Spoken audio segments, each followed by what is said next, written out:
23শে ফেব্রুয়ারি আজকের উল্লেখযোগ্য বিষয়, সাঁওতাল বিদ্রোহের নায়ক কানু মাঝির মৃত্যু, জাদুকর পিসি সরকারের জন্ম, ডক্টর অমূল্যচরণ উকিলের মৃত্যু।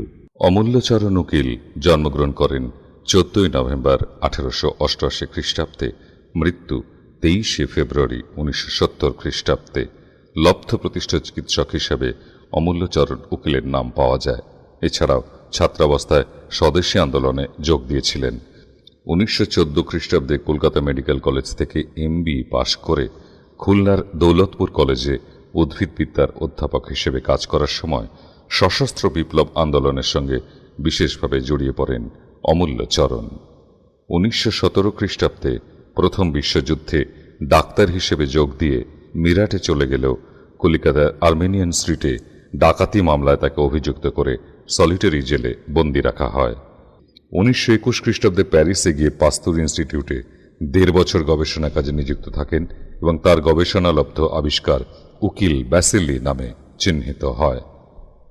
1938 থেকে 1957 খ্রিস্টাব্দ পর্যন্ত সায়েন্স অ্যান্ড কালচার পত্রিকার সম্পাদক ছিলেন। 1947 খ্রিস্টাব্দে কলিকাতা মেডিকেল কলেজ ও হাসপাতালের প্রথম ভারতীয় প্রিন্সিপাল ও সুপারিনটেন্ডেন্ট নিযুক্ত হন অমূল্যচরণ উকিল।